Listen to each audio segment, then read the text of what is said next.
안녕하십니까, 알파스트리트 파트너스입니다.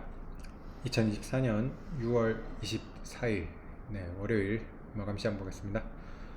코스피 지수가 0.7% 빠져서 2764로 마감을 했습니다.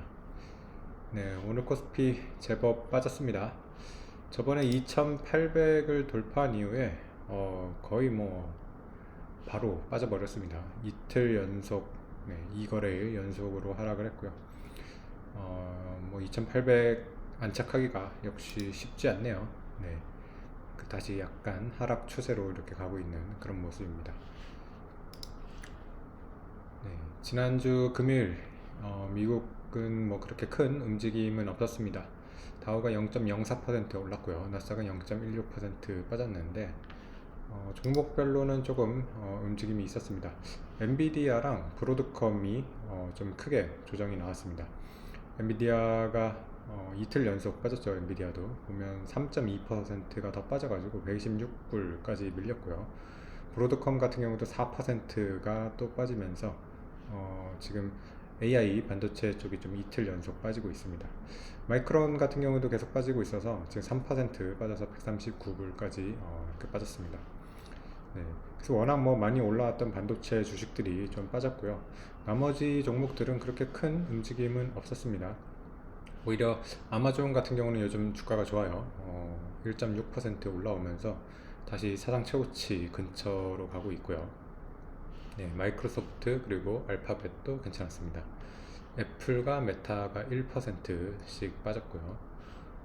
다른 조만한 중소형 섹터들, 다른 섹터들도 그렇게 큰 움직임은 없었습니다.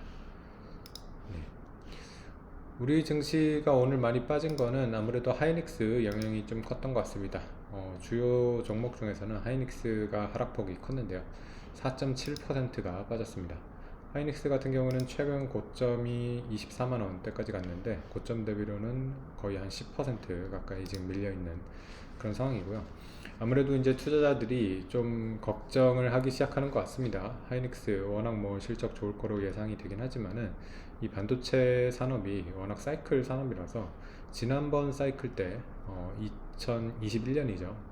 3년 조금 더 됐는데 이때 이제 15만 원대가 고점이었는데 이번에 고점을 아주 훌쩍 넘겨서 24만 원까지 갔단 말이죠. 근데 이제 하이닉스의 실적 피크가 언제일까를 생각해 볼 때 내년일 수도 있어요. 빠르면 내년 정도의 피크일 수도 있어서 주식 같은 경우는 피크보다 좀 먼저 빠지는 그런 경향이 있어서 지금 피크 걱정을 좀 하기도 합니다. 내년에 만약에 내년 하반기쯤에 실적 피크를 찍고서 내려온다 그러면 올해 하반기부터 주가가 미리 빠질 수도 있거든요. 그래서 아무래도 그런 걱정이 있다 보니까 좀 하이닉스가 조정을 받는 것 같고요. 그리고 미국 마이크론 실적 발표가 우리 시간으로는 거의 목요일 돼야지 나올 것 같네요.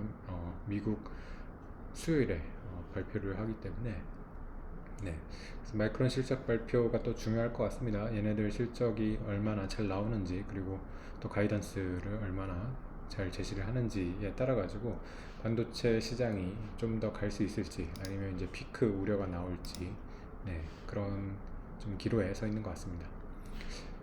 반면에 오늘 삼성전자 같은 경우는 올랐습니다. 삼성전자 0.7% 이렇게 올랐습니다. 삼성전자 같은 경우는 워낙 다른 반도체 주식에 비해서 오른 게 없다 보니까 오늘 같은 날은 이렇게 또 오르고 있습니다.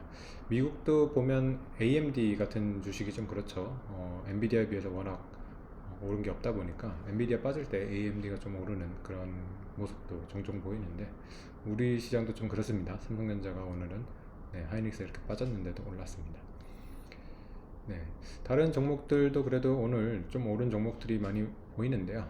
현대차 그룹주도 조금씩은 올랐습니다. 현대차 0.3%, 기아 0.3% 올랐고요. 모비스도 0.2% 약간 플러스로 마감을 했고요. 그리고 금융주 같은 경우도 대체적으로 플러스로 마감을 했습니다. KB금융이 1.7%, 신한지주 0.8% 올랐습니다. 반면에 2차전지는 그렇게 오르지는 못했네요. 에너지솔루션이 0.6% 빠졌고요. 삼성 SDI가 2.9% 빠지면서 2차전지는 계속해서 좀 반등을 그렇게 시원하게 하지는 못하고 있는 그런 모습입니다.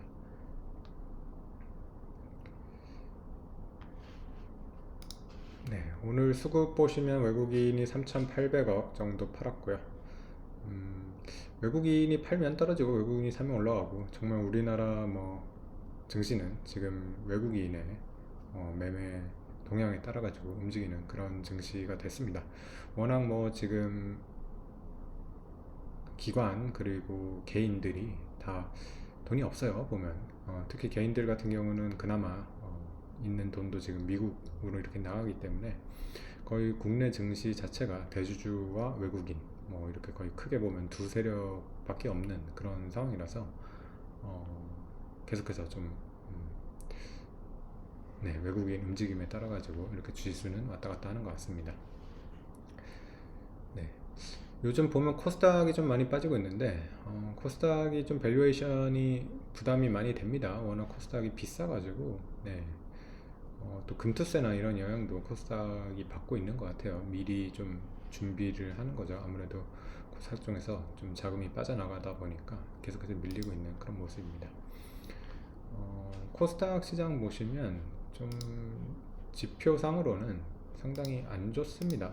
네, 되게 지금 밀리고 있는 이유가 PBR 보시면 1.9배가 넘고요. PER로 뭐 지금 104배 정도 되다 보니까 굉장히 지금 고평가되어 있죠.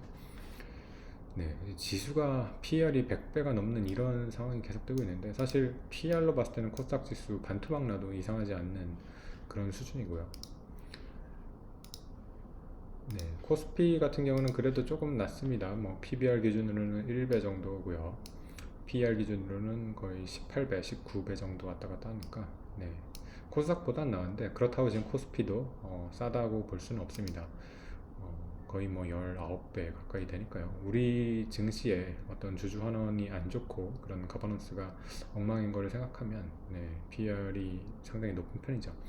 근데 물론 이제 코스피나 코스닥이 이게 이제 지난 12개월 이제 실적이다 보니까 실적 개선이 많이 되면 이런 PER이나 이런 지표들이 많이 좋아지긴 할 겁니다. 네, 그래서 워낙 작년, 네, 지난 이제 12개월 실적이 워낙 안 좋았기 때문에 앞으로 실적 개선이 좀 많이 일어나면 PER이 좀 많이 내려올 수는 있을 것 같습니다. 네, 그거는 근데 이제 실제 실적이 그렇게 잘 나오는지 좀 확인을 해봐야 될 거기 때문에 네, 일단은 뭐 기대는 그렇지만 확실히 요즘은 직접 숫자를 봐야지 믿을 수 있을 것 같습니다. 네. 그래서 이제 뭐 마이크론 실적이 우리 시간은 이제 목요일에 반영이 될 거니까요. 네. 그때 이제 마이크론 실적에 따라 가지고 우리나라 반도체가 더 간다면 네. 코스피가 다시 고점으로 갈 수 있을 겁니다. 네. 그래서 마이크론 실적이 좀 잘 나오면 좋겠네요. 네. 오늘 시간은 여기까지 하겠습니다. 감사합니다.